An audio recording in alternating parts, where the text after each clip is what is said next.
some people would say that's not that unusual. But so really sorry about that. We'll start again, because I think there was some of the program went out and some didn't. But so just a very quick introduction to Pint in Politics. So the idea behind it is that we have discussions with activists all over the country. Some of those people you would have heard from before, some not. And I think it's really important actually to get the voices of activists out there.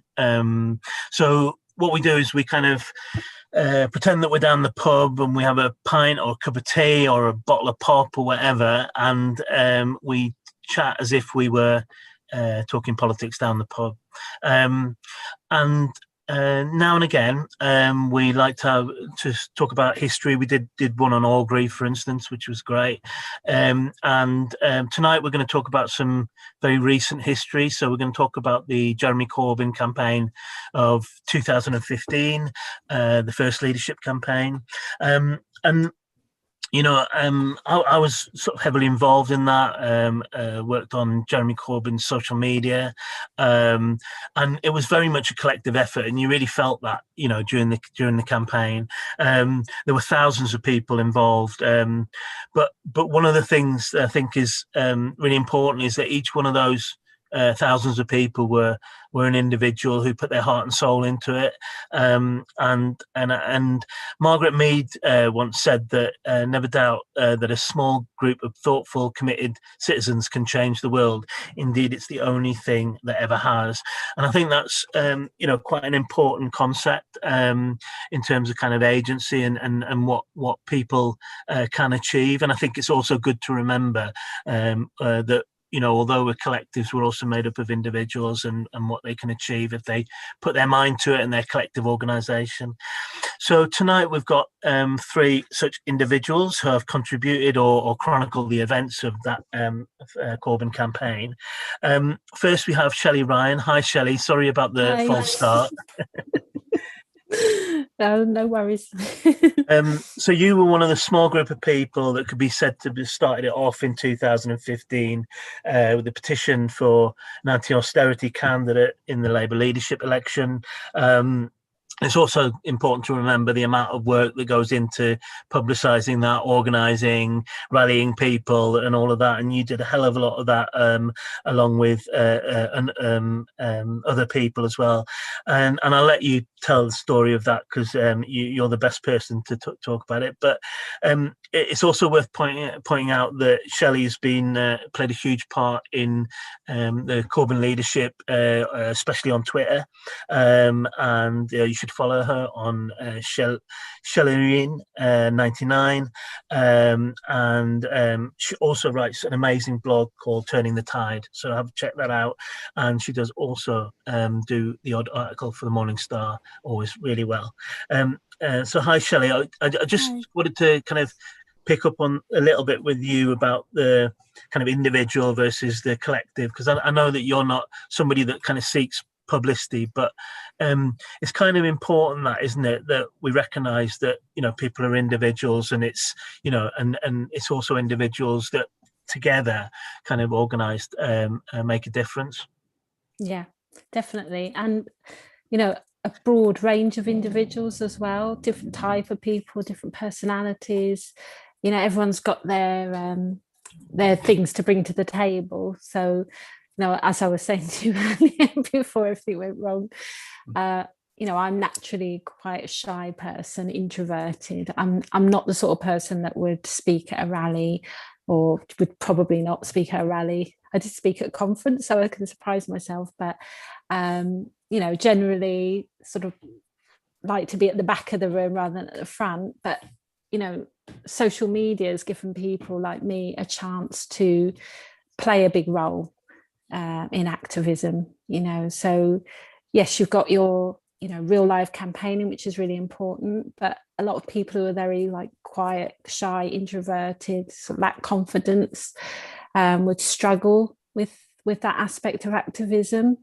And in the past, I might have just felt, well, I can't get involved, so, you know, no point me getting involved, because it involved me having to speak and you know, have debates meetings and stuff like that, whereas, you know, you can sort of do it at home where you feel safe and comfortable, and, you know, it doesn't, you know, a lot of people have said to me, oh, you don't seem quiet or shy like when I'm online, you know, way I tweet, I could be very forceful and stuff, but that is an aspect of my personality. But, you know, it's nice that I've talked about this on Twitter. I've asked other people, are you introvert, are you extrovert? A lot of people have said, oh, I'm exactly the same. I don't go to meetings, or I would struggle with meetings, but they're really active online. And that's one of the things that I love about social media, that it's opened it up to everybody. Everyone can play a role now. There's no one left out, you know. Yeah, I think that's a really important point you make, and the whole kind of, I mean, especially during that summer of 2015, that's the thing that I really noticed, was how that kind of politics and the use of social media really for the first time was kind of giving a whole range of people access to, you know, in their own way, kind of political power. So it's a really important part of it. And what are you drinking tonight? I'm drinking ginger cordial. I'm a non-drinker. I have been for 4 years. So. And so thank you, Shelley. It's really, really good to have you on, and I'm sorry we're a bit delayed. So secondly, we have to finish before line of duty, I've been told. Actually, this is a point, right? So I don't know what line of duty is, right? And people have been saying to me, no, you have to finish at 9 o'clock because and it's a bit like that moment when everybody was saying about Captain Tom, and I had no idea what they were talking about. They said that Captain Tom had died, I just didn't know. So like there are some things that completely passed me by, and I think so I think we might struggle to finish for 9, but obviously if you need to go, it's okay. Our viewing figures will just plummet. We'll have like 3 people watching. I don't mind that. That's fine. I'll be more relaxed then. All right, yeah. So thanks, Shelley. And secondly, we have Mary Partington, who I have known for a long time, and she was around well before the Corbyn leadership. She worked in various roles with John McDonnell, and she worked in the shadow cabinet. Shadow Treasury team, and she now works for Afsana Begum and does some part-time work with Belle Ribera Addy. So 2 fantastic new MPs. And I just need to mention as well that Mary did these amazing graphics during the 2015 campaign, sort of quite psychedelic ones, and well, all sorts of stuff. Were very effective and really kind of important to the whole lot. And it was just a fantastic bit of work, which kind of like I've used it as an example of like when I've talked about the campaign. About the way that we didn't try and kind of like kind of brand everything, that we had people that were just doing really creative things, and you were definitely one of those, so really appreciate that. And you're also very much a kind of parliamentary process geek these days anyway, and so many times when I've asked Mary to explain things, that how bizarre things that happen in Parliament, and she almost always knows the answer, so that's also hugely appreciated and actually a really valuable part of the movement as well. So thanks, Mary, for coming on. I know you tend to kind of not have a sort of much of a public persona. You don't do Twitter and stuff like that, do you? No. This is this is a rare public appearance. We're very privileged, but I mean, a few people sort of said, "Oh, I don't know Mary," and I suppose that's good thing for you in a way, because it means that you can just crack on with the work. But there are also, I mean, this ties into what Shelley was saying about people that do the work in the background and don't necessarily want the photos and selfies and stuff like that, and but they're very, very important people. So thanks a lot. And what are you drinking, Mary? Just a glass of pop. So yeah. You got so lastly, we have Alex Nunns, who has written a brilliant account of the first Corbyn campaign called The Candidate, and I think you've got the book there. You can show us again, Alex. It is actually a really, really fantastic read, really well written, apart from anything else. I always think it reads a bit like a thriller, which is how it should be. And It says that on the back. Does it? It wasn't me that said that. Remarkable, reads like a thriller, red labour. Oh, how awful! Right, okay. But I mean, you've also worked as speechwriter for Jeremy Corbyn, so you were doing that until December 2019. Oh, actually, Alex, we need to know. Like you mention this before, but did you say you sold 10,000 copies of the book? Yeah. Yeah. Okay. So, working out on it's that a conservative estimate of 300,000 Corbyn voters in the Labour Party. There's about 290,000 to go. 290,000 slackers who were not willing to do their homework. But yeah, so you've done the speech writing, and but you've also been in a band, and Alex, it's a band that nobody can ever remember the name of. In fact, you said 2, didn't you? Well, I've been in loads of bands, but the last one was called Chelley and the Band of Demons. But then Jeremy Corbyn wrecked my music career, basically, because he came along and I had to concentrate on politics stuff. So I haven't actually played live since 2015. Yeah. I think it probably, even if nobody's heard of them, it still probably makes you the coolest person on this show anyway. So, Definitely. But yeah, thanks, Alex, and it's really good to have you on. Obviously, like you played a slightly different role in the whole thing, but it's really good to have you on to kind of and I'll talk to you a bit about some of the thoughts about the campaign. We won't go over all the stuff that was in the candidate, obviously, but it'd be really interesting to get your ideas on stuff. So we've arrived at the point where we got cut off, and Hang on. Can I do you didn't ask me what I'm drinking.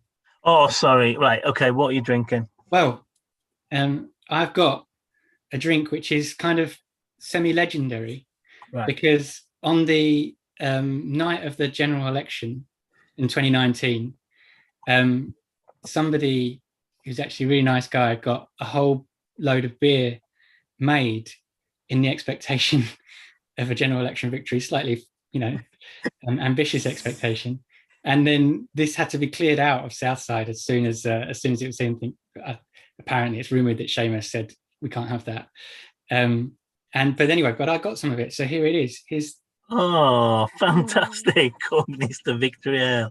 Oh my God! So that's never been on sale to the general public. I don't think. No, it's secret. It's top secret. I think I've probably just revealed some kind of left-wing secret, which I shouldn't have done. But anyway.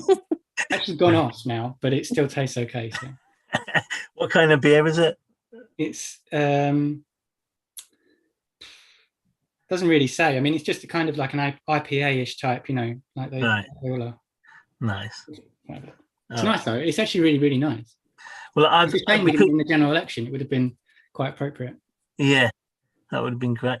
I'm nearly finished my beer because we're our false starts and everything and the stress of it. But so I'm drinking a Belgian IPA, and I might have to pour myself another one.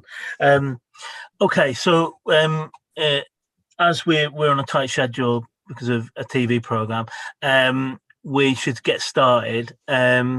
And Shelley, I just wanted to come to you first. So you were there right at the start, and I kind of would like to know, like, if you could just tell people a little bit about the story of it, of how it started, and particularly sort of how your sort of personal involvement and the people around you as well that were involved at that point, and I suppose also why you did it, why you came.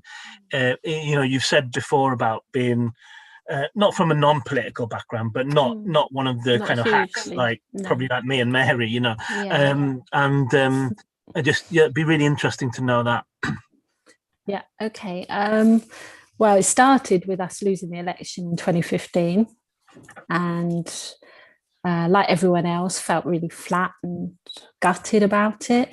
And I went on Facebook. I wasn't even that active on social media then, but I went on Facebook and found a few groups of other people, other Labour supporters, who were all really like depressed. And so that was like I started connecting with, that's when I started connecting with other members. Before then, I'd been a member since 2010, but I was just kind of like my own little echo chamber of one. And then, it was interesting because then I realized a lot of people felt the same about the candidates that were putting their hats in the ring for the leadership. There were people who supported Shukramuna and Liz Kendall and stuff, but the majority seemed a bit disappointed and a bit sort of flat. So, I remember thinking, I'll support Andy Burnham because I quite like him. And he was talking about putting the heart back in the Labour Party. So he's speaking some things that sort of resonated with me, because I did feel like Labour had got way too like technocratic and managerial and whatever. So it's around that time. So I was supporting Andy Burnham, quite a few others were. And then he came out and said that the mansions tax was the politics of envy. I don't know if you remember that. And it's like it was all on telly. Something his mum had said or something, I don't know, but it really like killed it for me, like dead. I was like, right, you're gone, Andy. I'm not supporting you anymore. So I was, that was it then. I was lost, like a lot of other people. It's just like, okay, I've got no one to support in the leadership. I don't care who wins, really. didn't give a stuff, And it was around that time that I went on Labour List, the blog, and I saw an open letter that had been written by, I think it was 10 new Labour MPs, like Clive Lewis and probably like Rebecca Long Bailey, and I can't remember all their names. And they were calling for an anti-austerity candidate to stand for leader. So that like jumped out at me. I thought, my God, that's exactly what we need, and got quite excited by it.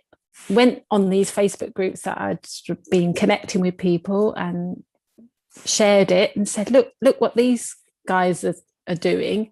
We need to support them, as members. We need to kind of get behind them and, show that there is support for this. It's not just from MPs, the members support it. And I just remember a few people saying, oh yeah, that's a good idea, and we were like discussing it. I would say like, let's do a petition or something like that. And then Beck Barnes, who I didn't know from Adam, she was in that group and she was like, oh yeah, I love that idea.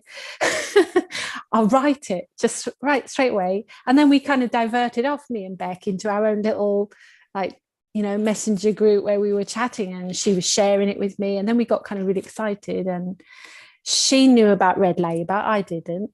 But she was like, let's share it with Red Labour because they have a big platform, and if they share it, then we'll get more, it'll have more clout than you and me sharing it. So she shared it with I think Naomi Fearon, and she shared it with you guys on Red Labour, and it was like, you liked it, so you put it on a Red Labour, you gave it the Red Labour seal of approval, created a petition for us signed by me and Beck, and that was it. And then we three of us were like just sharing it like crazy everywhere. Like, I swear I was like, I'd barely used Twitter before then, but I kind of bought up my Twitter account and got active and started sharing it with everybody, and like day and night, and literally. And we'd get so excited and we'd go back into our little messenger group and we'd discuss who'd shared it that day, who could we get, who had the most following, like who was it, like Artist Taxi Driver, I think that was like a big coup, like, whoa, we're really getting somewhere now. I think John Trickett shared it. We're like, well, when we got our first Labour MP, I'm pretty sure it was John Trickett, and then John McDonnell shared it, and then Jeremy Corbyn shared it, and they all signed it. And then we started thinking, well, this is gathering some momentum here, And it was around that time that I'd seen Clive Lewis on telly, and he'd said something about being a socialist. And I thought, wow, he's actually admitted to being a socialist. You know, that's like really big deal in them days. You know? It's hard to, you know, think back to that time, isn't it? When, you know, the word socialist was always like a dirty word in the Labour Party. But I remember messaging him and saying, Clive, can you please stand for leader? And he was like, I don't even know where the toilets are yet in Parliament. So I thought, okay, that's probably a bit much to expect, you know. So, but he, you know, me and him started messaging, and he was kind of, when I was getting demoralised, he was like saying, no, we're getting somewhere, we're pushing certain people, where, you know, things are happening behind the scenes. We got up to 5,000 signatures, which doesn't sound that big, but, you know, we thought it was a lot at the time. And I remember sending a message to Clive and said, oh, no one's going to stand, are they? Like that, you know. And he said, just wait, kind of thing. I thought, oh. And then Jeremy threw his hat in the ring, and the rest is history. Yeah. So yeah, that's really the story of it. It's quite simple, really. And the things that you said there was, I think, were really important, is that kind of like sense of excitement that you get when you start to feel that a campaign is gathering pace, and you're kind of, you're achieving things, and that kind of buzz, and it's, you know, it's incredible, isn't it? That feeling. It's wonderful. I've never been part of anything like that before, and it was just so exciting. And you know, we didn't even sort of jump ahead to think, what if someone stands, and then what if that doesn't work out and they don't get elected? It was always one step at a time. It was always like, let's get someone to stand, let's get them nominated, you know, let's build their campaign up. It was just like crossing each bridge as we came to it, not feeling overwhelmed by like all the things we had to do. Everyone felt like a big victory. Everything, when Jeremy stood, that felt like a huge victory, because he was saying at the time, I want to open up the debate, I want, you know, to represent the grassroots views. And we thought, well, that's great, you know, because we weren't being heard before Jeremy stood. You know, none of the candidates spoke for us. So you know, it was amazing. And Mary, you sort of coming at it probably from a slightly different point of view, although I'm sure you felt the same kind of excitement stroke trepidation as well. But you know, when Jeremy did announce, but what were your like bit before that? What were your kind of like, you know, what was your feeling when you know, Miliband resigned, and how did you kind of like see the situation? Did you think that this was a kind of different moment? You know, because you'd been involved in the John McDonnell campaigns as well, hadn't you, for the leadership and so on? So did you see anything different, or was it just like something that evolved? I would say I'd go back a bit. It's the general election result that I think was particularly catastrophic. And although people try to rewrite history now, it is the fact that New Labour lost Scotland in that way was incredibly, it was just shocking to people. As someone who had worked in politics and been around in politics, before that, it was always, people used to like, coincidentally, people on the right of the party too, would often sort of just brag that you could put any candidate up in Scotland and it would return a Labour vote. So the idea that Labour could lose Scotland like that, and it also came as a result of, after the hardship and trauma that austerity was causing, and that that, you know, people were crying out and like begging Labour to say something, just the smallest thing. So I think that was important. But in truth, so going back a number of years, so I first got involved working for John in various ways, but I first got involved, inspired by John for Leader campaign. And so, and I'm sure many of us have like number of like John for Leader t-shirts, and I've still got loads of memorabilia knocking around my house, but on that, that didn't get rid of, but like that never became a formal campaign because of the structure of the way in which the candidates were chosen, and it was that MP's nominations, those and so in order to try and give John the best chance, John embarked on the John for Leader campaign, which was a series of rallies all around the country and a number of different things. And so I knew from that early on, 2005, 2006, that there was a disjunct between the people who said that they were in control of the party and the grassroots membership of the party and the rank and file. And I remember very clearly in 2006, where John finally, we managed to secure, like it was a kind of bone for the campaign throne, where the Fabian Society hosted a debate between Gordon Brown, who clearly didn't want a democratic election, and John, but this was the kind of this was the debate at the Fabian Society with John. And John was just incredible. Like, he just won he was so popular.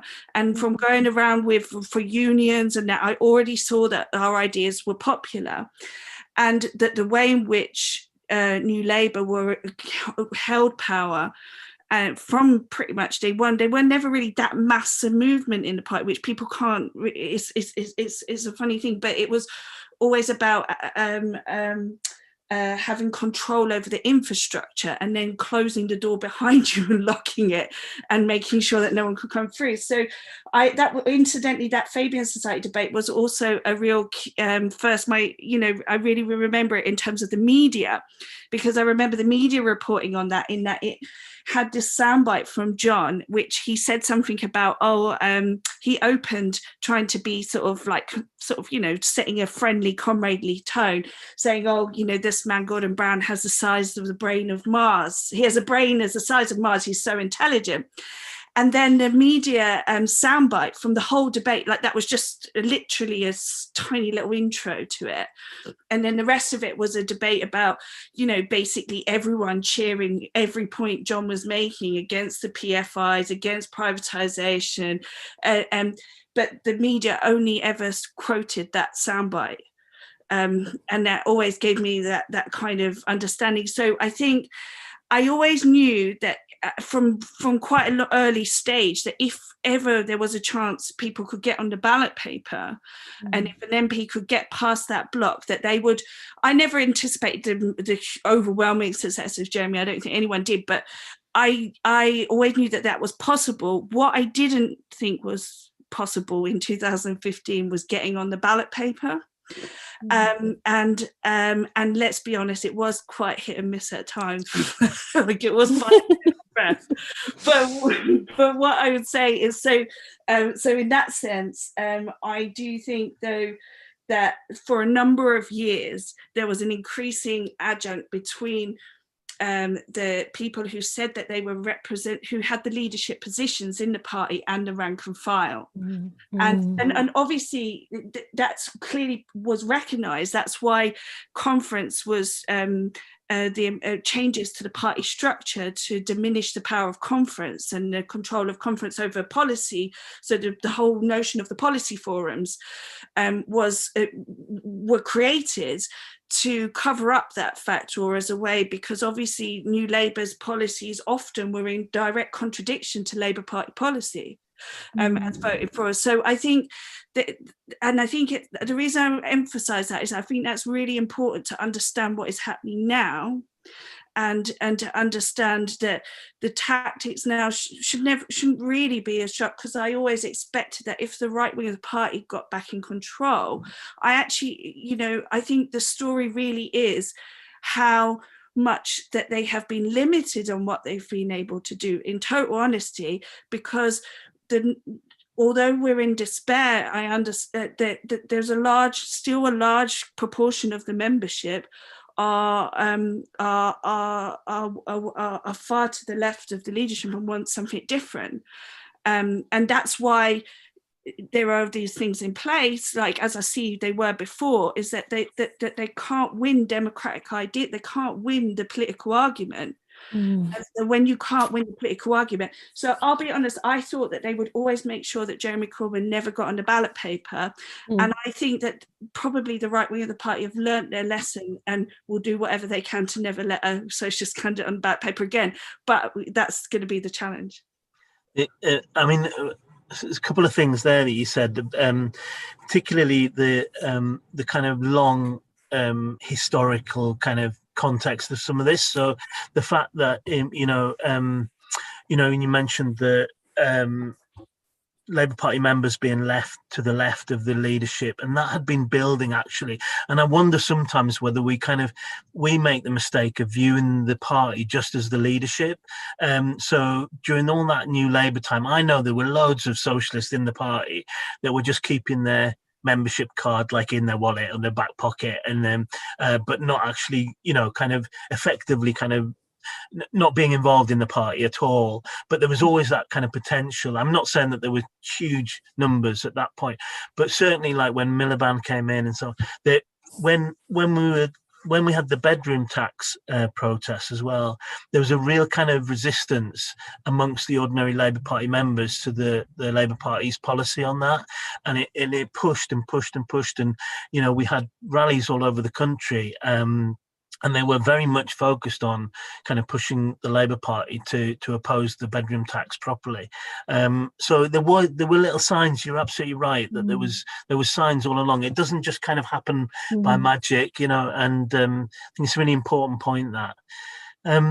Alex, I've never kind of asked you really about where you were in 2015. You may have written about it, but because obviously when you're an author and you're kind of the historian, nobody kind of asks you what your thoughts were at the time. But I just wanted to firstly kind of, because we'll go on to kind of some more of the detail, but like firstly, what your thoughts were when you heard Jeremy was on the ballot paper, the lead up to that, and so on. Well, actually, in the first stages before Jeremy was on the ballot, I wasn't that involved. I was editing a book by Patrick Coburn, and so I was keeping abreast of it on Twitter and so on, but I wasn't kind of engaged. And I'd written for Red Pepper magazine articles about the Labour left for years. So I kind of all of the history that Mary has just outlined was really familiar to me. And then when he got on the ballot, it seemed like a miracle. And then throughout the campaign, well, actually, the first thing I remember, the first really vivid memory I have is the anti-austerity demo on the 20th of June, about 5 days after he got on the ballot. And it was kind of the unofficial launch of the campaign, where I don't think people expected it to be as big as it was. It was huge. A couple of 100,000 people or something marching through London. And I remember I ended up behind the stage, and Jeremy Corbyn was standing. He'd given a speech, or he was about to give a speech. Yeah, I think he'd given it. And he was just standing in his kind of beige jacket with nobody bothering him behind the stage. People going up to him and shaking his hand and saying, I hope you do really well and stuff. I didn't actually have the nerve to go up and talk to him. And then the next time I saw him in that exact same spot was after the Refugees Welcome rally on the day he won the leadership, where he couldn't move for this huge throng of people surrounding him and chanting his name. So the contrast between those two things, which are only a couple of months apart, was amazing. But then the first time, the time when I suddenly thought, oh my God, he's going to win, was when there was some leaked polling from one of the other campaigns that came out in the New Statesman, which said that Jeremy was miles ahead. And all of the other indications were that he was, doing really well amongst existing Labour Party members, because there's this myth that it's all outsiders, but in actual fact, to start with, it was existing Labour Party members.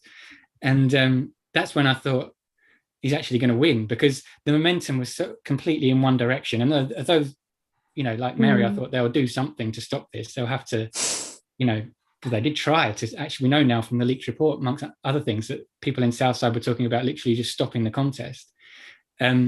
Honestly, that's what I thought they would do. Yeah. Well, I mean, and that's what Mandelson advised they should do as well. So I was kind of surprised they didn't do that. But in terms of just the sort of raw democracy, it was obvious that Jeremy was going to win from that point. And then what happened next was I was writing an article for the French newspaper Le Monde Diplomatique. They asked me to write about the Corbyn campaign while it was still going on and what was happening. And from that, then my publisher said, "Can you, make this much longer and do a book on it?" So that's how that came about. And I mean, I do really think that your book is incredibly important, because you got to speak to people, who were right at the forefront of the campaign, in the front line of it, and you also spoke to activists as well, so like right across the movement, and it was quite complex kind of structure of things, wasn't it? Loads of different groups involved, loads of different links between everybody, and it's really important to have that record. And I just like, was there, I mean, did you think that like if you go right back, did you think that the Labour Party was a vehicle for socialism, like in kind of, was that on your kind of radar? Or not, to be honest, no, not really, because before, I don't know when it was. It might have been, it was during Ed Miliband's leadership. I wrote an article for Red Pepper where the headline was "What Happened or What Became of the Labour Left," and it interviewed various people, in the Socialist Campaign Group and so on, trying to work out why it was even less influential, it seemed, at that point than it had been even in the Blair era, because the first thing that Blair tried to do was cut benefits for single mothers, I think, and it was the Socialist Campaign Group that stopped that. So it just seemed like a complete despair. And in fact, after the 2015 election defeat, John McDonnell said, "This is the darkest hour that socialists have faced in the Labour Party since 1951." So it wasn't that this was an unusual opinion that it seemed hopeless. I think everybody kind of felt it was a bit hopeless, and probably that's why Jeremy Corbyn became the candidate of the left, and this completely unexpected accidental campaign happened to fall together because nobody really had huge expectations, and so it was just kind of, we might as well do this. Yeah. And social media was one of the kind of big things that changed all that. But I think that you're right that I remember I think it was the January 2015, so a few months before all this happened, it might have been February, but we had a kind of a meeting of the left, and there was about 200 people there, and I looked around the room and I thought, well, yeah, this is pretty much it. I mean, there's a few people that haven't turned up, but that was it. And but I suppose what nobody kind of knew at that point was the kind of campaigning role of social media. So people kind of saw Twitter and Facebook as a kind of way that you publicize stuff and advertise things, but they didn't understand like how it could be used to organize, and that's what we started to do. So picking up from where Shelley kind of left off with Jeremy being on the ballot, Jeremy announcing that he wanted to stand, that he was going to stand, or that he had his arm twisted to stand, to then getting him on the ballot. And a lot of that was social media campaigning and taking people by surprise, obviously, as well, because, and maybe, there were certain people that thought that it was actually safe to let him on the ballot. And, you described that very well in the book, and I'm not, I won't go over all that, but I do think the role of social media was absolutely crucial in that part. So Shelley, just thinking back, so that kind of time when you'd set up the anti-austerity petition, it was doing really well, and then there was a kind of whirlwind period of trying to get Jeremy onto the ballot, and then we went into the campaign proper. What was the point at which you thought actually we could win this, and we could have this socialist and peace activist leading the Labour Party? Did you still have doubts right up until the end, or did you feel it at some point? I think, like Alex, I saw a poll at some point quite early on that gave Jeremy a big lead, and it was one of those moments where I thought, I'm not surprised. Like, the momentum was so strong behind him that I don't know, I just thought, I just really wasn't that surprised, to be honest, at that point. I really did think he was going to win. I'm not sure if I thought he was going to win by as big a margin as he did. And it didn't stop me being terrified on the day that they announced, in case it was all wrong and the polls had all been wrong. But I don't know, when you just have that feeling that something's meant to be, that it's, it was our time. Yeah. I just had that feeling. So it wasn't like a massive shock. you know, because of being part of the whole thing right from the beginning with the petition, then trying to get him on the ballot, and all the Facebook groups springing up everywhere, you know, so many Facebook groups. You suddenly get the real feeling that you know, that thousands of people are with you, and you know, so you played a big part in the Corbyn over 50s group, didn't you, in organising that? Well, no, I didn't actually. Did you not? Oh, no, sorry. No, I was thought actually an honorary member because I was like 45 or something at the time, and they were like, "Yeah, we'll let you in." So no, but I mean, I was always posting on there and stuff, but I didn't actually set that one up. No, it's a great page. I love that page. Yeah, I mean, the groups like that were really important, and then there were kind of, you know, there were various kind of, you know, there were regional groups. There were sort of there was a Kittens for Corbyn and all of that stuff. There was like the crazy stuff as well. But it was what was kind of important, I suppose, was the way that people linked up together. You know, and so yes, there were kind of individual kind of groups that were supporting Corbyn for particular reasons. So you know, you had a lot of people that, you know, had been involved in the anti-war movement and things like that, but they were linking up with, you know, people that were supporting because of his stance on disabled rights and so on. So it's like that was really important, that sort of coming together. Mary, what was your kind of major involvement during the campaign? Were you doing stuff in the HQ and stuff? And no, so I was largely involved with working with you guys in social media and making various psychedelic memes, getting validation for my bizarre creative output, which I didn't expect to get from. And Ben, I can't say how you know, how encouraging and supportive you are of other comrades, and how, you know, what a great skill you have in bringing out and nurturing, bringing out the best in other people. But no, I was largely involved in that because I was actually unwell at the time, which is a sort of added part to social media, because the social media part actually gave me a voice when I was actually very unwell. But I also think that, just to add to Shelley, is that what Shelley says about the social media is that it did shift, or it solved some of the earlier problems that we had. Is that, like I said, I never had a question about whether or not our ideas, because I always knew that our ideas are popular and we've got things, but we could never get them across, and we could never get people. And I think then suddenly being able to, you know, be able to sidestep the barrier that the mainstream media creates, which such a good point, was very, very helpful.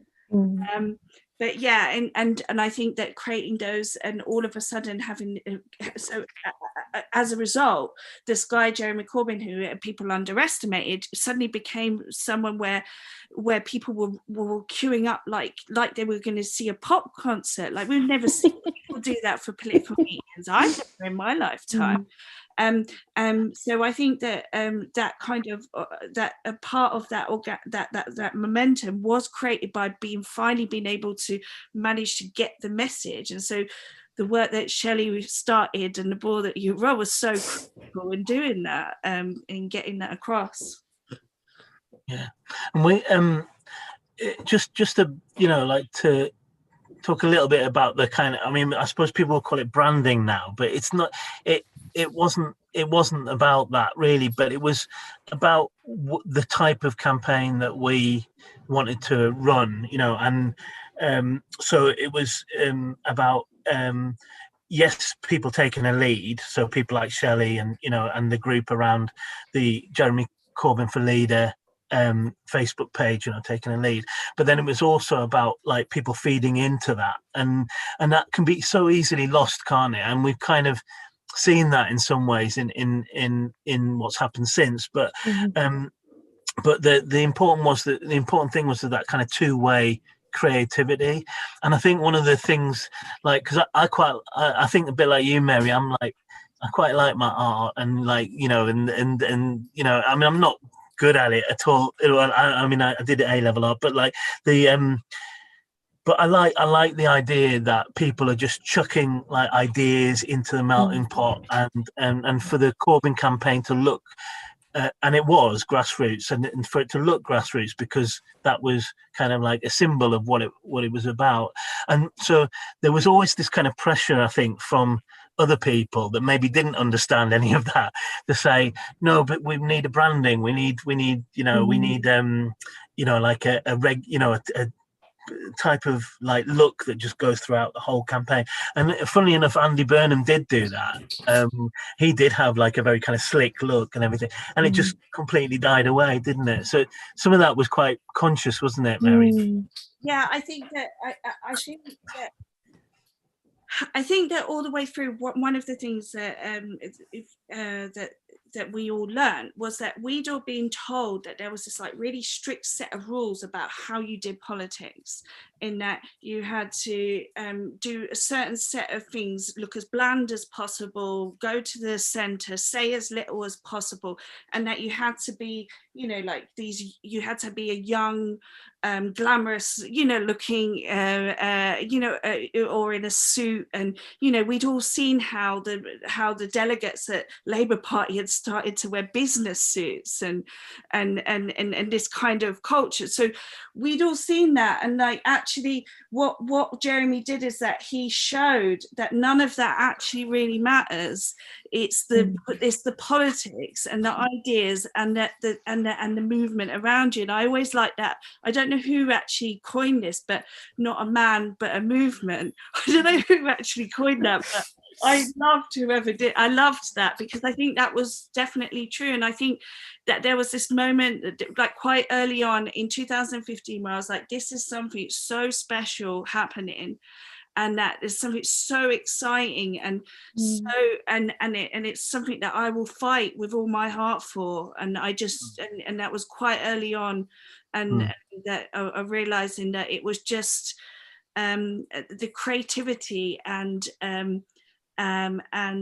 intelligence and engagement of the rank and file, who were showing that they actually have a much better political analysis and understanding. And to be honest, since those past years, when the rank and file have been in the driving force, actually that's when we've been at our best. And actually they've had a much better political understanding and perspective all the way through, haven't they? So yeah. Yeah, I think that's really important, and a very, very good point, Alex. Like, so I was just going to ask you really about how like, looking back, how the campaign maintained its kind of positivity. But Mary's kind of described that in a way, and just then, hadn't she? And did you know, when you were kind of interviewing people, did you get a sense of like how that was maintained? Because there is this kind of like, there's this kind of like, you know, when people talk about kind of campaign discipline and message discipline, like, it was still very coherent, but also people were allowed to be creative, weren't they? Yeah, I mean, I think it's easy when, I mean, it's not easy, but it's easier when you're aiming at such an unlikely goal and everybody's united around one thing, of trying to win one contest. And it's new and people haven't fallen out yet. And there's a degree of, as Mary said, there's a degree of ideological coherence because it stretches back to 2006-07, and even before then.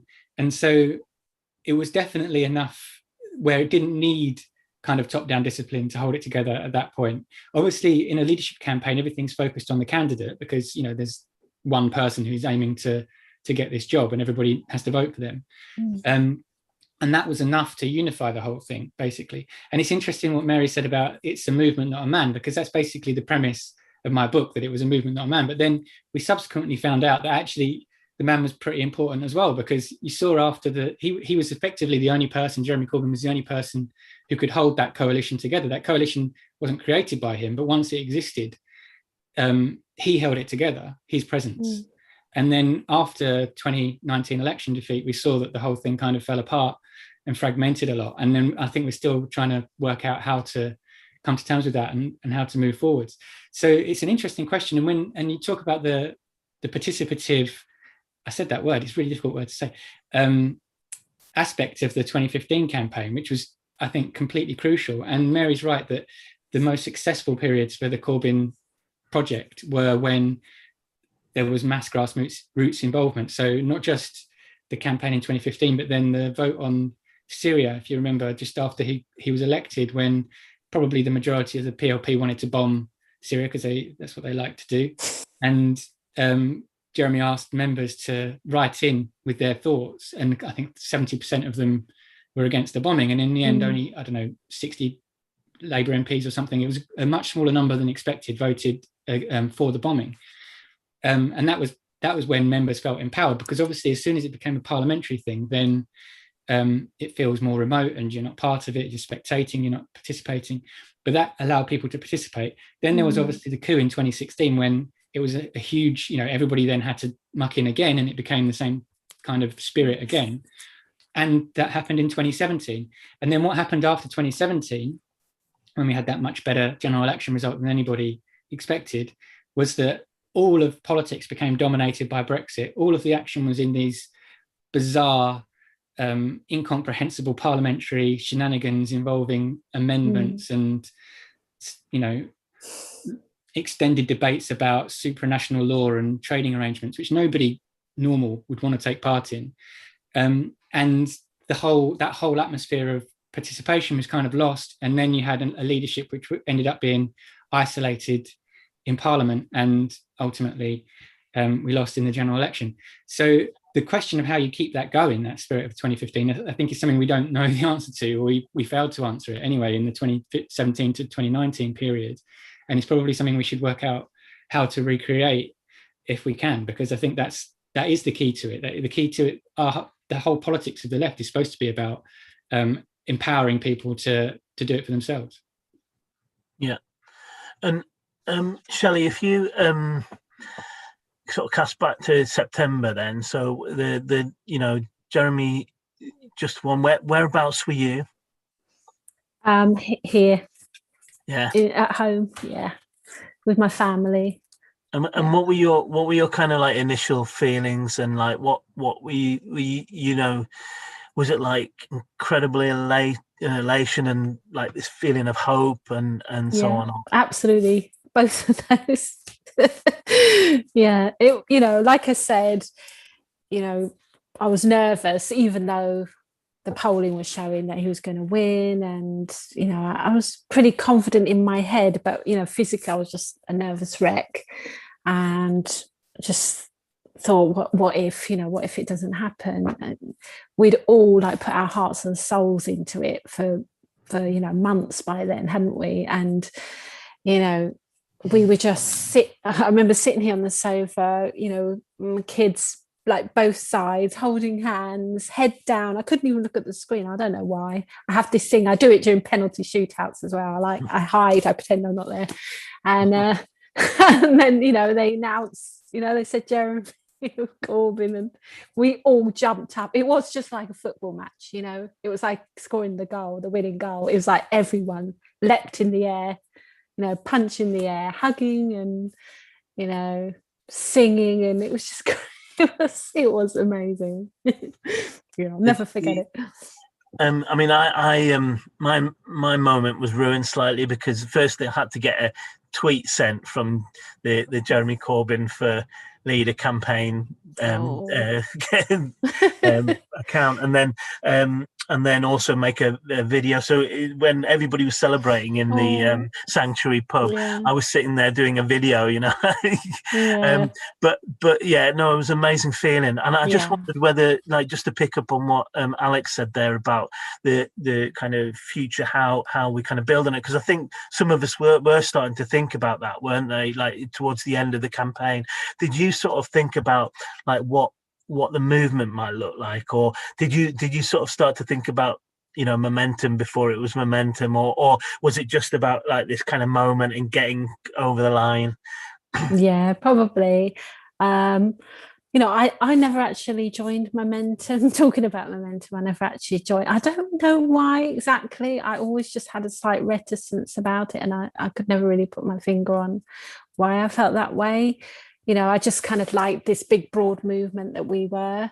And, you know, I wasn't under any illusions I was going to be easy. I knew, because before Jeremy was announced leader, I think they were anticipating that he was going to win the Labour right, and they were already sort of talking about having a party within a party and stuff like that. So I thought, oh God, I did have a bit of an impending feeling of dread to a certain extent, because I thought, now they're really going to go for him. You know, once he was leader, you know, I knew that's when the hard work really started. You know, that however many months it was felt really hard work, but I knew then it was going to be the firefighting, you know, the defending him aspect of it was going to kick in. So we had our moment of joy and completely allowed myself that feeling. And I think most of us did, because deep down we knew that was where it was going to get tough then.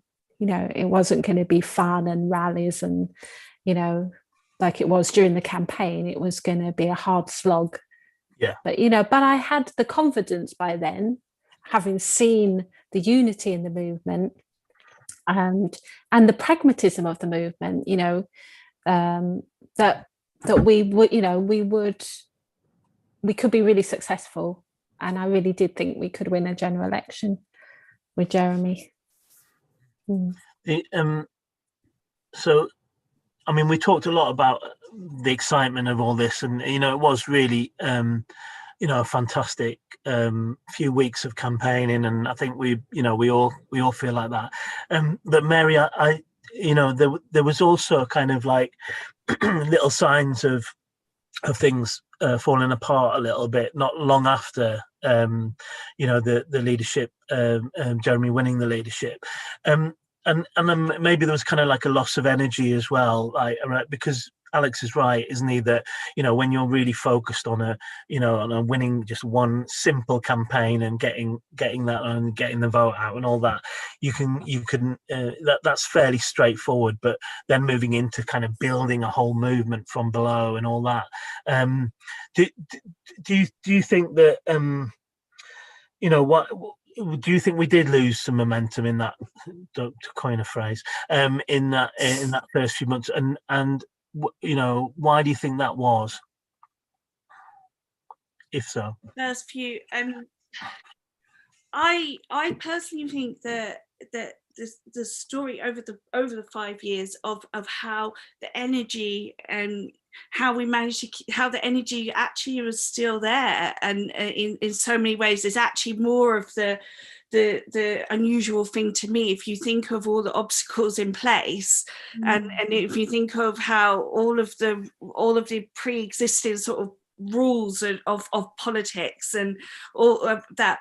But I would say that I think that there were times when we were the most cautious and the most conciliatory were to the right wing of the party, and when we were the most fearful or we had the lack of faith in our politics, that was when we were our weakest. And the two things strategically were combined. And so if you think of and in each time, usually what I used to feel like is that the grassroots would often step up and sort of put us back on course and defend us from the attacks, and just something really special had happened in that level of engagement. And I often go back to I remember watching like observing a Labour Party conference debate on I think it was Ian McNichol's financial report or something like that, so something really dull and boring at conference quite early on, and it was just extraordinary. Like it was the Labour Party debates were just conference were amazing, and like these and members were going through this detailed boring report, really like going, and what about this and what about that, and really like, and so I think that all the way through, if in order to have kept the energy, I think that we should have people should have had more confidence at the grassroots.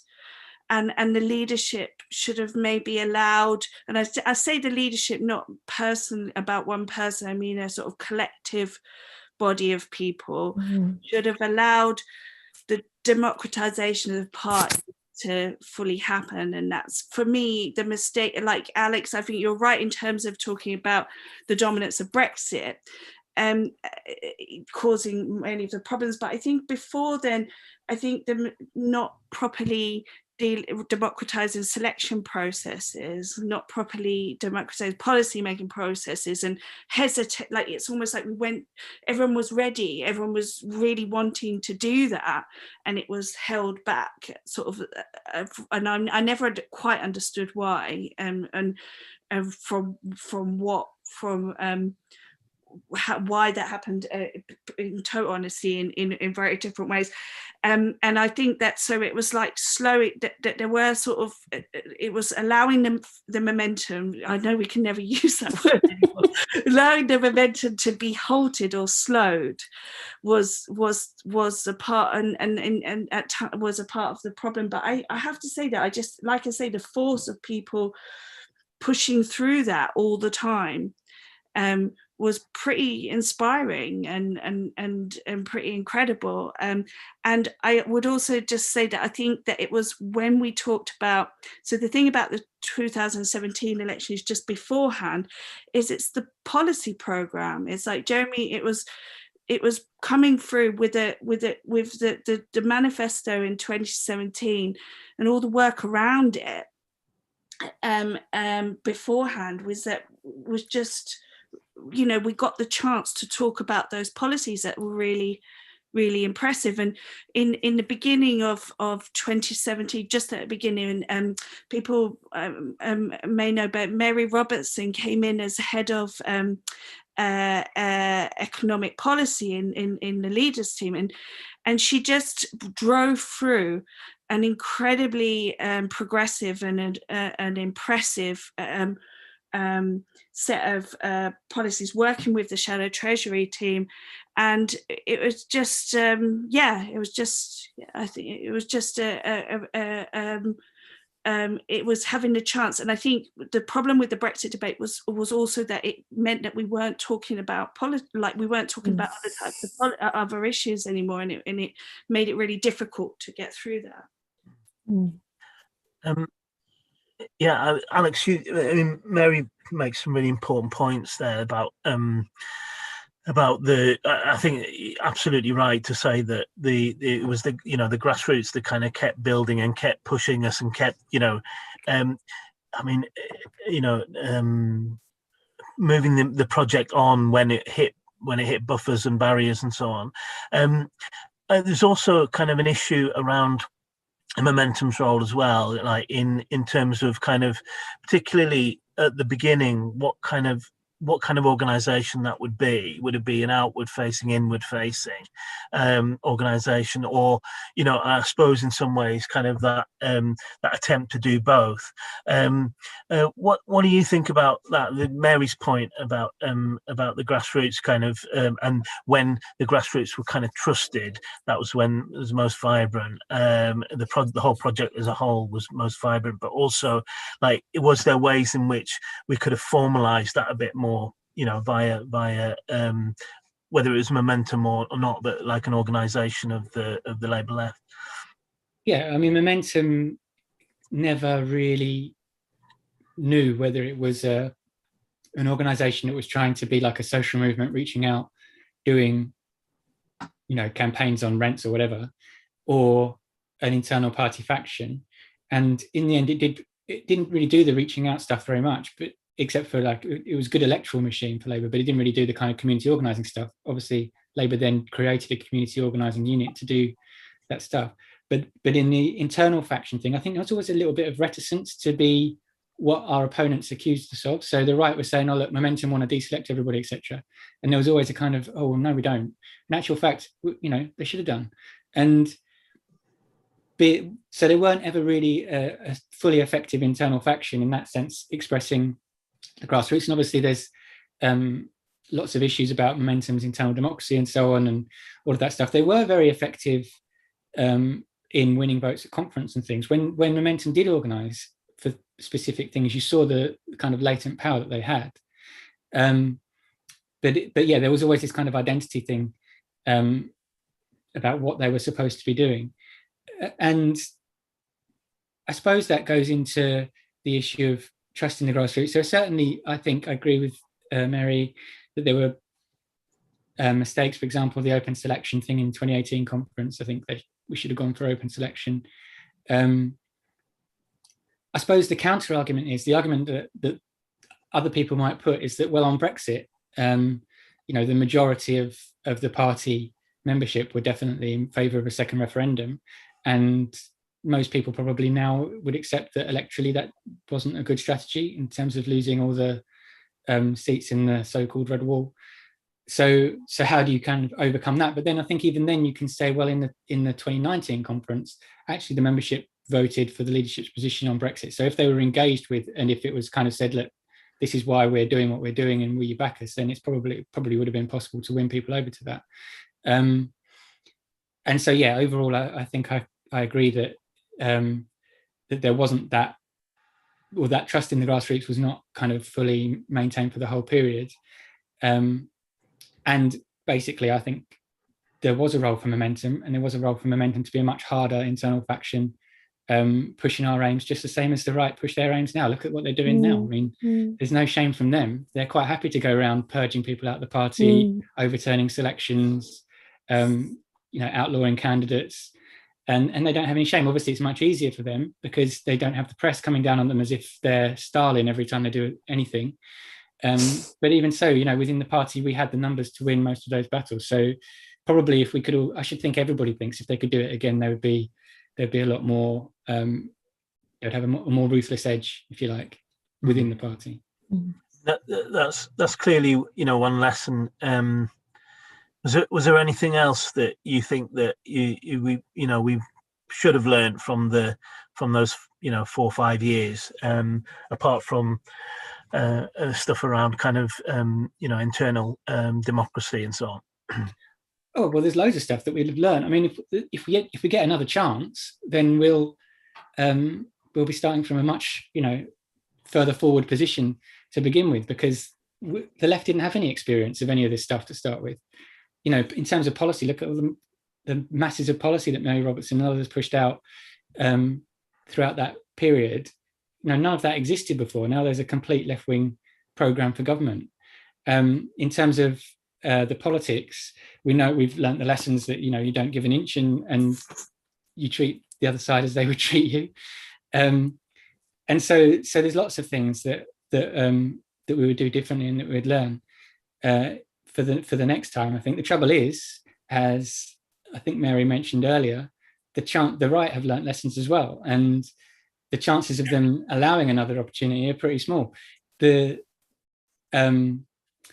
was fairly obvious to me anyway, back in the start of the year when the leadership election was on, that if Keir Starmer won because of the people he was surrounded by, nothing to do with what he believed, who cares what he believes, the people that he surrounded himself with and the people that he was allied with were Labour right-wing factionalists, and they were going to roll back all of the left's gains. And that's exactly what they've done, bit by bit. And the only really remaining thing they've got to do is change the leadership election rules to make sure that a left-wing candidate can't get on the ballot. And I'm sure that they'll get around to that as soon as they've got the conference arrangements committee at conference, and as soon as they're confident they can get a majority through that conference with support of enough unions. So I think that's the really big threat, and the big battle that we're going to have to fight in the future is they will want to change the leadership election rules back so that MPs have a much bigger say over the leader. We will have to defend the more democratised system that came by chance out of the Collins Review in 2014, which basically allowed a normal Labour Party member to have the same say as an MP once the nomination threshold was passed. That's the big battle, I think, if there's going to be ever going to be a hope again. Thanks for that, Alex. Shelley, anything to add to that in terms of kind of lessons learned, things that you maybe personally have learned, and things that we've kind of gained from that period? I think it's been covered mainly, but I think definitely the aspect of being more ruthless if we ever getting the driving seat again in the Labour Party. I think I heard John McDonnell say somewhere that he thought that if we didn't back a people's vote, that about 80 Labour MPs would walk. Well, I would have liked to see them walk. I think that would have done us a lot less damage than the election defeat of 2019 with that terrible Brexit policy we had. So yeah, more ruthless. And to be fair to Jeremy, I mean, he had everything going against him, but I do wish he'd spoken out more about how he felt about the second referendum. I think we all knew he didn't, support it. We all knew he was really, really unhappy about the direction we were going in, but I wish he'd spoken more directly to us, to the members, and said, look, back me on this. This is why it's wrong. So it's not a principled position to try to reverse this referendum before we've even enacted it. So, I've got criticisms of Jeremy as well, but, going forward, to be honest, I really have no clue, where we're heading now. But I think the main thing is I don't regret it. I don't think any of us regret the last 5 years. I actually still think we've gained something from it. It might feel like we're so waded through treacle at the moment, and the left has kind of split into different groups of people supporting Northern Independence Party, some people staying in Labour, some people joining other parties or just not joining any and just feeling fed up. But I still get this sense of kind of unity on the left, despite all these disparate groups. And Jeremy is still kind of a weird figurehead for us, so, which is quite interesting, I think, considering we don't sort of, it's not like we all worship him, like people say, like we're a cult, but, we have so much respect for him. And we recognise that so much was against him as well. And that despite that, we almost won a general election. So we need to take that with us going forward. We need to be confident. We need to recognise that our policies are popular in the country, that we can speak over the heads of the media, that you have be anti-establishment. Actually, something Alex said earlier about Jeremy at that rally, before he won the leadership, and his beige jacket. I kind of was sad when the beige jacket went and the suit came. Yeah, I kind of liked rough and ready, like slightly scruffy, out there Jeremy. I know he always kept a little bit, because he always had these crooked ties and his like slightly wonky glasses, he kept a bit of that Jeremyism going. But I felt like with an anti-establishment candidate, I've written about this in the Morning Star, with radical policies, or as radical, that a lot of people would argue they weren't that radical, but they were compared to Labour under Blair. We can win a general election, so we need that confidence. And yeah, it feels like there's so much against us, and I have no idea how we're going to resolve all these issues of the right now being in charge and sort of putting barriers up and making it harder for us to ever to get the reins of power. We might not be able to think short term anymore. We might not think, next week we'll do this. We've got to think a lot longer term, which is quite difficult when you've had, I think what's really hard for a lot of people on the left at the moment is they had that feeling of agency. We had a leader that we chose, and now we're sort of a bit aimless. We feel a bit aimless, but as long as we keep our confidence that our policies are right, that we have the answers, that it might be longer term, and maybe not use the words like they won't allow us, because socialists have never waited to be allowed anything. We've never gained anything by just sitting there waiting, saying, please, can we, have this? We have to be really forceful and confident. And I think it will help when the pandemic sort of starts to wane and we can get out a bit more and sort of meet up and have more demonstrations again. It's been quite hard online to kind of galvanize that spirit of, activism and solidarity. No, I know I was saying earlier how important online activism is for a lot of us, but also for a lot of people going marching, you know, is really important. Demonstrations are really important. So, you know, just generally keep confident. You know, it's never been easy, as Tony Benn said, you know, it was like, you know, never give up, don't quit. It's always, you know, bloody toughen up. You know, we've got to be tough, we've got to be strong. Just keep your hope alive. You know, and stay connected to each other, whatever party you're in or no party. As socialists, we're all got the same aims. So let's just kind of stay under that umbrella, that big broader umbrella of socialism. Stay connected with each other online or offline.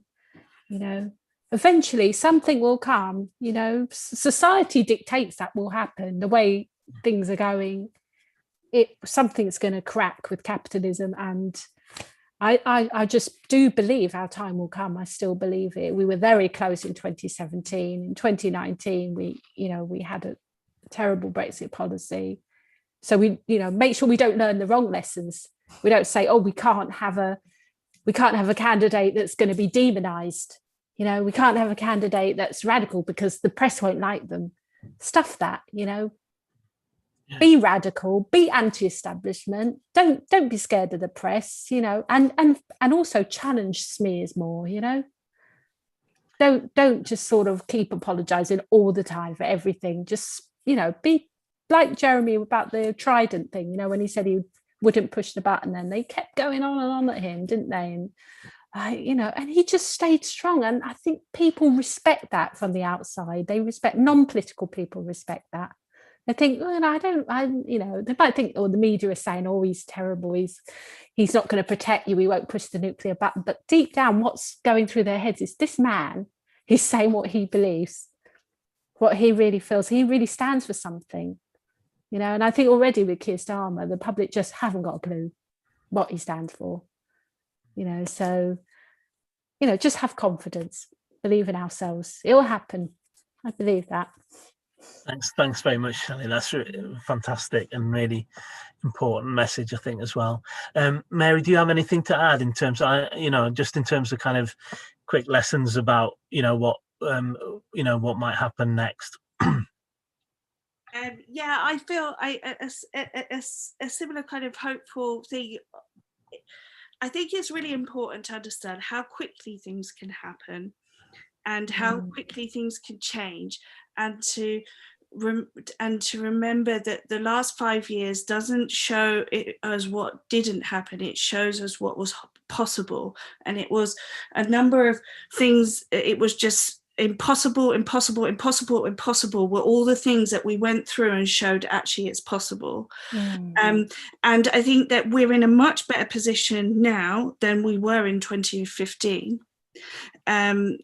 So, you know, in terms of all the despair that people are feeling now, which I mean, it's been horrendous in so many different ways. In basically, we've got a coup against our members that's happening. But for people to understand that those moments of despair have existed before in the party, and they were overcome and changed. I would also like to say is that we never lost our ideas. It was significant to me that I've always known what Keir Starmer stood for. He's always been a New Labour candidate. He was a New Labour appointment to the CPS, and he was, you know, like supported by the New Labour machine as an MP, and that was always very clear to me. But actually there was a deliberate a confusion created around that, and I think there were parts of the left that allowed that to happen that was a big mistake. But he ran on a left platform, and what does that say to you? That he's dishonest? Sure, but it says to you that he couldn't win on the platform that he's now presenting. He couldn't have won a leadership, he couldn't have had a leadership campaign in which he put Union Jacks behind him and had the foreign policy and the approach to civil liberties that he has now. In fact, we were told he was a human rights advocate. and yet his first position on the human rights legislation is to curtail it, was to curtail it as a leader. So I think that's an important point for people to recognise. Also, the NEC vote is, the structures of I think Alex is right, that working out how to navigate the structures of the party. And that's why I referred to before that not democratizing those was a mistake. I think real mistake, because we're still in the party. There is still people. There is still a sizable membership of the Labour Party, and there's still so much. And it's not if we will be in power again; it's when. And it's just working out how we make sure that where all the lessons that we've all discussed during this session and others, that we are going to be in a much better position when we're in power again, because of this experiences that we've had. And just to pick up the point that Alex, you made about where you referenced the 2019 debate on Brexit, I actually just want to say to everyone, you can go on YouTube and you can go back on old debates on Labour Party conference. What I really wish people would watch that debate. I watched it live. I was there observing live. I wasn't as a staff member, but I watched the debate, and but I don't think, I found it quite frustrating that I was watching the debate and then it was being spoken about by people who clearly hadn't watched the debate. And then it very quickly there was that moment of anxiety that was created around the vote at the time. And then immediately afterwards, there were people who weren't even at the conference who were then talking about the validity of the vote. But watch the debate, because what the debate showed was that, yes, there was a difference of opinion. The majority of the Labour Party members were in favour of Remain. And that's quite clear. But the thing that came across is that they supported Corbyn in the Labour government more than anything else. Mm-hmm. And that is what was repeatedly said over and over again in that debate. And so it was so frustrating, the misrepresentation of that debate. Because actually it was a very respectful debate. Literally almost every speaker in it was like, I'm Remain or I'm Brexit, but I respect you. It literally almost every speaker started like that. So I and that comes to the final point, is that we do have to address the question of find things out for yourself. We need to work out how to make sure that we're going the next step with social media, Ben. And I think things like this are important, about making sure that people have the information and that they need in order to engage them. And we have to address the fact of working out how to deal with such a hostile press, and how to deal with and working around that. And I think we do need to. That will always be that's clearly a major problem. But personally, I feel that one of the things that the most awful thing, disempowering thing, is the thing that people feel themselves that they don't have power. But for me, what the whole Corbyn thing showed us was how powerful we are when we can be, and how powerful we can be as individuals and as a collective. And the thing what frustrates me is the right wing always knew that, and they still know that. And it's frustrating that they know that more than we know it sometimes, because actually that's what all of this, like all things, is that when we get that, like when, you know, that electricity that is created when people come together and they step up and they taking their party into their own hands, it's just incredible. And we're all still there. So it is tried to be a message of hope. And I do feel that that's really important thing. I think people need to stay in the Labour Party, and they need to fight. And on that note, thank you very much, all three of you. That's been like a fascinating discussion. you know, I think we've covered a load of stuff. We probably could have gone on for another 3 hours or so, but it's always the case with these things. But I mean, it just shows as well that there's a hell of a lot of things to pull out of that leadership election. And we can talk about the 2016 one next, maybe, and the 2017 general election, which I think were both different and very interesting. But that 2015 moment was really kind of special and positive, and I think that's probably one of the reasons why we still, in our hearts, still feel that kind of sense of hope, because we, you know, anybody that was involved in that knows that you know, that hasn't gone, and as both Shelley and Mary have said, you know, that confidence, we need to know that as activists and socialists, and understand our power. So we don't always do that. But thank you so much, all three of you. Really, really good session. And I'm just sorry that I have to kind of close it early, or late, but early in terms of what we could have discussed. And also, Shelley, that I've kind of ruined your TV viewing tonight a bit. Oh, don't worry. I'll watch it on iPlayer. Can I just say that, just to add to those 290,000 people who haven't bought the candidate? I'm not being paid or anything to plug this or anything, but I would say that one of the frustrating things have been with the Corbyn thing, how people jumped on the bandwagon and use it as a way of self-promoting. But with that book itself, it's as someone who's been in, it's something that I really relate to it. It's something that it really tells the story of what will happen. I think it's a really important book for people to read in order to understand what happened. Yeah, absolutely. I agree completely. Yeah, we all agree with that. Yeah. Well done, Alex. Absolutely, you know, it's brilliant, a really, really important piece of work.